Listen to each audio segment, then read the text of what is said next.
Hello, everyone, and welcome back to the latest edition of the Jacob Elyachar Podcast. I'm your host, Jacob Elyachar, the chief content producer and writer of jakesick.com, a pop culture entertainment news website. If you're listening to this in our audio version, please give us a 5-star rating, and please subscribe and download this episode and many more episodes.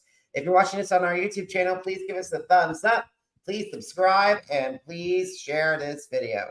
I'm thrilled today because my next guest started out his career holding the cue cards on the Saturday Night Live set. Now he is the owner of the South Side Studios based in Dallas, Texas, and several shows such as the CW's Chosen, Dallas, and USA Network's Queen of the South have filmed there. So please help me welcome Stephen Demmler to the podcast. Well, that was a really great intro. I hear an applause in my head, and I appreciate it. You're so welcome. Is that applause in your head bigger or the same size as the applause you heard at Studio 8H? I'm sorry you were cutting out there. It's a bit frozen. I didn't follow that. Will you guys one more time? I'm so sorry about that. Was the applause the same as the applause you heard at Studio 8H or different? No, I was at Studio 8H. Is that what you're asking for during the show? Oh no, the applause you heard in your head. Oh, yeah. No, that if it was there, it would have been, and I showed up, it would be crickets. But in my mind, maybe they loved me. I don't know. It's been a little bit since I've been there. Absolutely. So let's get started with our conversation, shall we, Stephen? So when did you get interested in the entertainment industry, and how did desire evolved into the desire to pursue a career in our field? Yeah, so I was raised into the entertainment industry. My mother was a Radio City Rockette. She's a dancer there, a Rockette for 26 years. And then my father, my grandfather was a stagehand at the Hippodrome back in Midtown Manhattan in like early 1900s, and all his kids got to be stagehands. My father among them, but all his brothers, were also stagehands. All my cousins are stagehands for the most part. So it's just kind of is what we did. So I got to start in it. I got to see kind of the magic of a TV show and be around the magic of theater also from a very young age, and started writing immediately. And eventually I wound up in business first, just a kind of a pure business background. Because the business is so volatile, right? Like very few people end up working on a show that lasts for 47 seasons like my dad did. Most of them are constantly, on a project that ends after 5 weeks, 8 weeks, 2 years, or, and it's volatile. It's tough to live, especially with the cost of living in the cities where all this stuff happens. So I was like, I love writing. I love entertainment. I also love food and shelter. So I'm going to go with business for a little bit, and did that. And then at some point, I've been writing the whole time. I was working just for me. But I want to win in a few screenwriting fellowships, one in London at Rain Dance Film Festival and a couple others. And then just decided it was time. I'm getting older, right? I'm not getting younger. I wanted to put everything, business and entertainment, together. So I founded Talon, and I figured I'd lean on my business background first. We started cash flowing incentives, doing film debt, it's called, right? Minimum guarantees, paying for these things. And then started doing film equity, and we invested in a lot of projects. Most recently is called Bookworm, starring Elijah Wood. We shot it in New Zealand in May. And I'll do Paul Schrader's next film, an EP on that coming up here soon.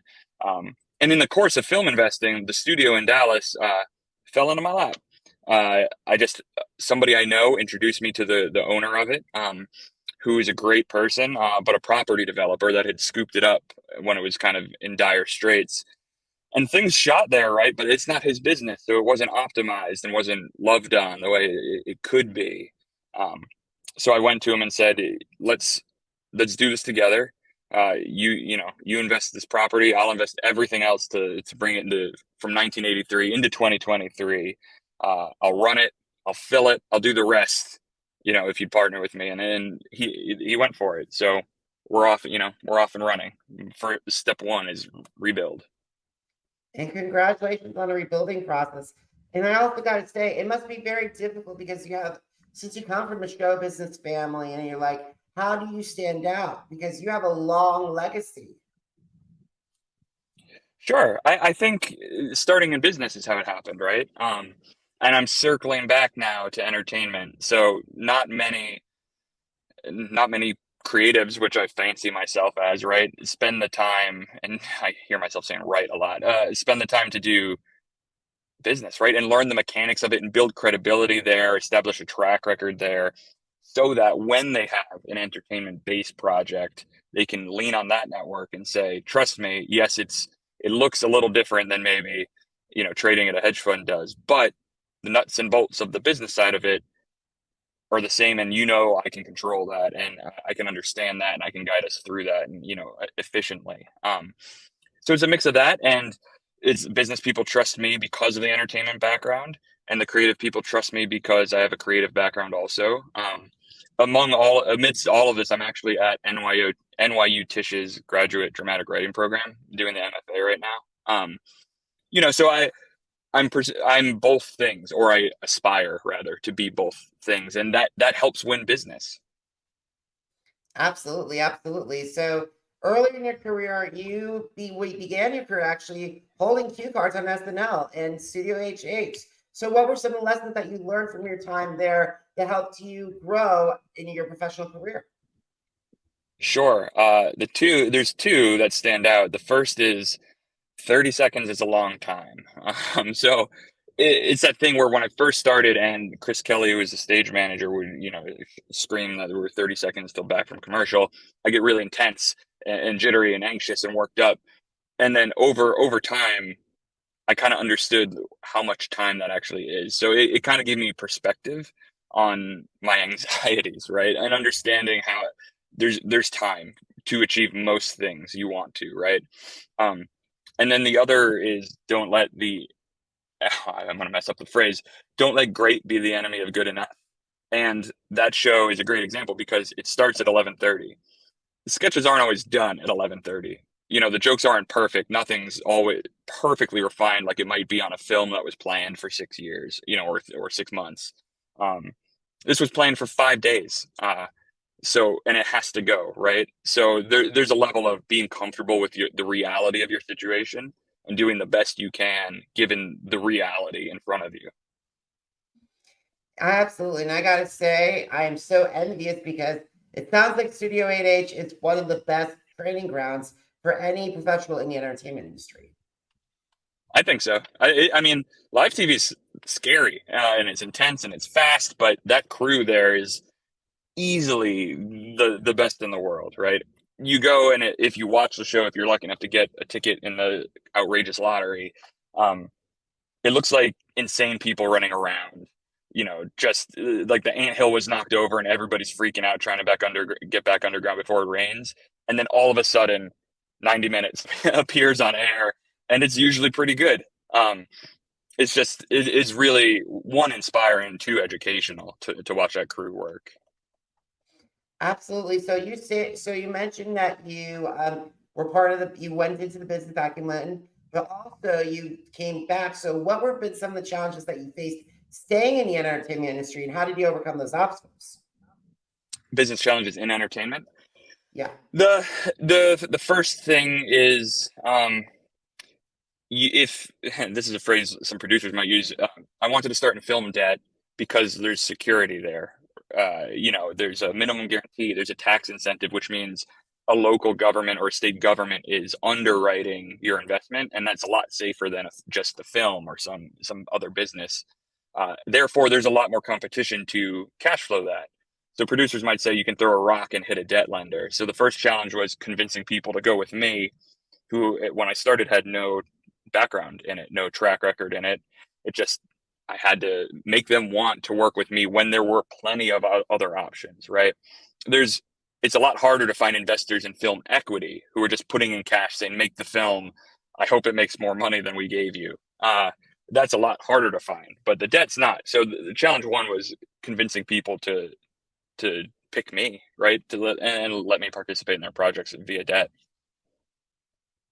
And then, oh yeah, sorry, I overcame it. I think that's the creative part, right? Too. So what I did was I gave them confidence that I understand the mechanics of it. I trimmed prices a little bit so it saved them a little bit of money, and then let them know that they're not dealing with a faceless suit or just a bare Excel model. They're dealing with somebody who has a creative background and wants this project to succeed. And that even though I'm the debt lender, whatever I can do to help that project, turn out as good as it can, I'm here for. And it's a mix of, being credible with what I say and then transparent and earnest in intentions, I think started to win us business. And then that's how things goes. Once you get a little momentum, it's a bit easier to keep the momentum. And speaking of momentum, I got to talk to you about the South, but we got to go back to the studios because the Sure. thing is, you have CBS, CW, The Chosen, you have Dallas, you have Networks, Queen of the South. They all filmed it at your studio. So, what did that mean to have those productions going on at your studio? Yeah, those all, except for The Chosen, those all happened before I showed up. And to me, what it actually means is that there's a lot of demand being missed out on, a lot of opportunity being missed in Dallas. The studio, the bones are great. The property is great. It's in a perfect location.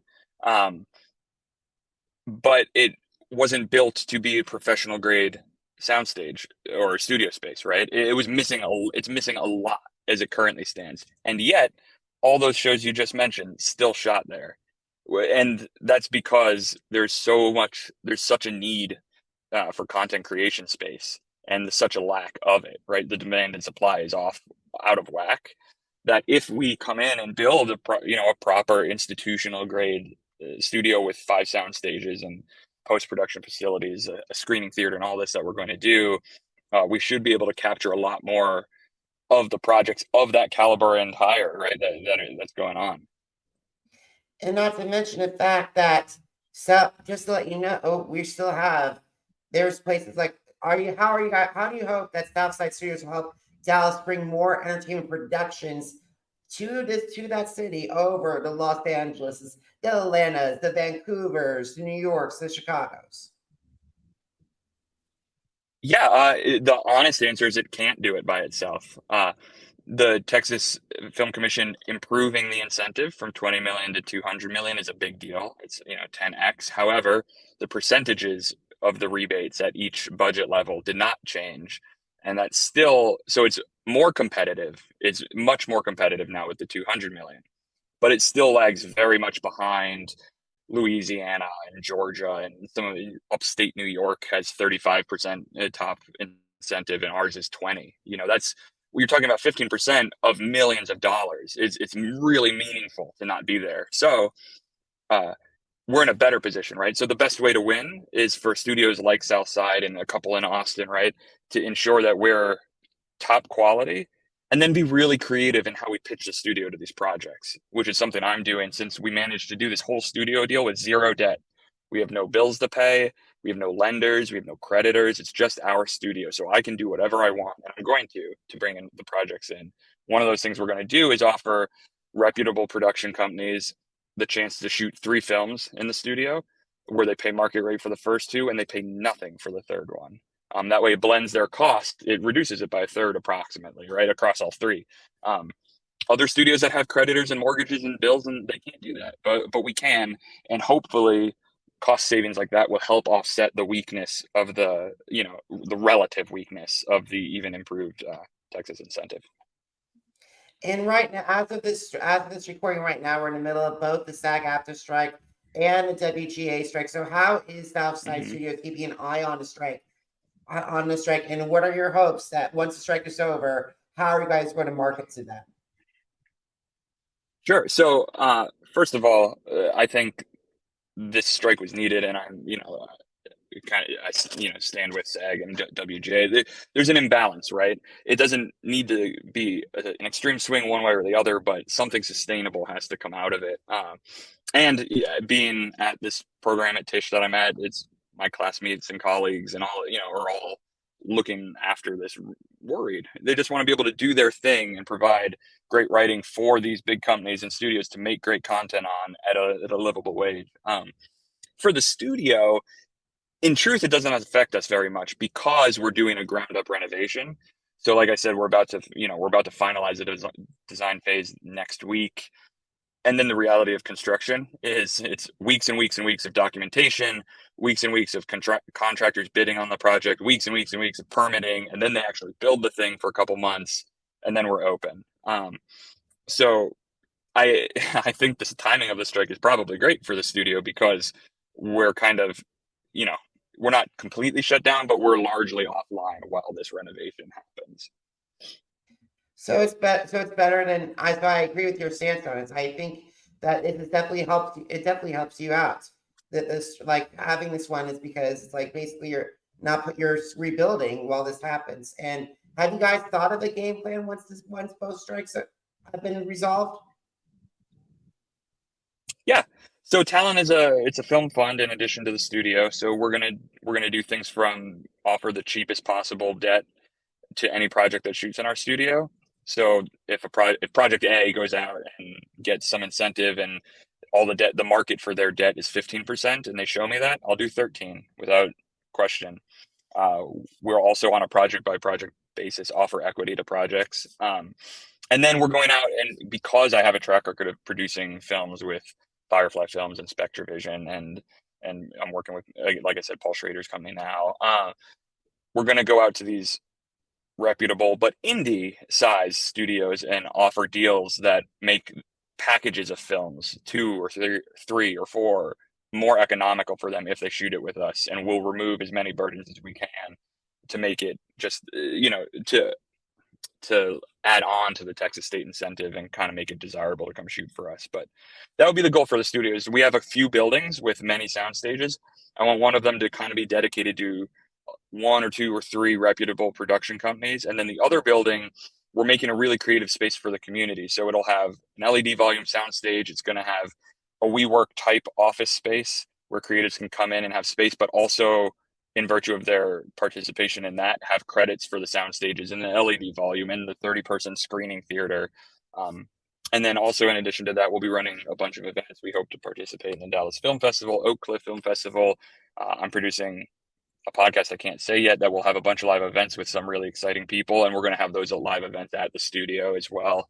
Um, so we'll program it interestingly. We want this to be professional grade, but of the community, right? It's a Dallas studio, so we're doing the top level stuff, but the Dallas way. We're not bringing Hollywood to Texas. We're putting Texas in Hollywood. Which is a great strategy because not a lot of people do that. I'm sorry, I think with the freelance, I've been in New York with the Freelancers Union with their original location when they opened up the hub. That was a spectacular place. So I got to say, I use that as like a benchmark for all places. So I cannot wait to see. Hopefully, when I'm in Dallas and when Southside is done, I would love to Yeah, see what it looks like. please. Yeah, please come. We'll give you a tour. Absolutely. Okay, second to last question, third to last question. Sure. Social media has played it. Where do you see social media playing a role in attracting people to Southside? Yeah, for the section of the studio kind of dedicated to local creatives, I think that'll be important. It'll help show what we can offer them and what is being made at the studio through the partnership with us. So for the local side, I think it's really important. On the professional side of the studio, like the larger production companies that we're trying to bring in, um, I don't know that social media will win any business from those companies. It's a economic model thing, right? I think that social media there will be great for them to show that they're participating in the growth of Dallas as a film hub and get the city excited about having them there. And it'll attract the best crew from around the Dallas Fort Worth Metroplex to come and participate in their projects and crew their projects. Because as you know, if I do a deal with some company and they come and shoot 3 films, they're going to bring their keys, they'll bring their director and their DP, but the rest of the crew is Dallas guys and women, right? And Dallas Fort Worth men and women. So I think social media and getting out, putting out what we're actually working on will generate a lot of excitement. Okay, second to last question.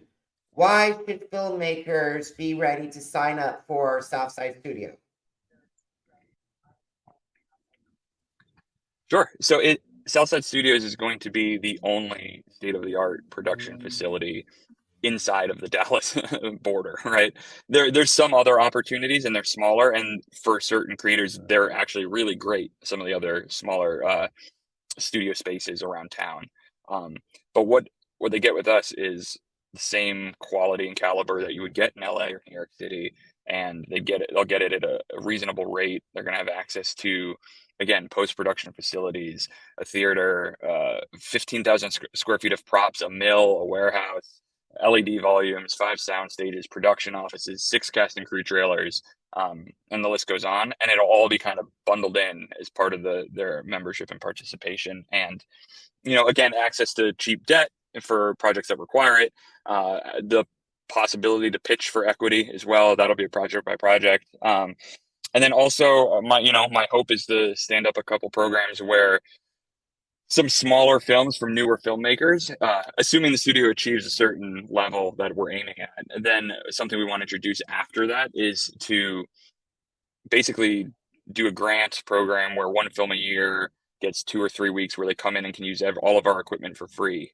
to shoot their film, just to support emerging artists.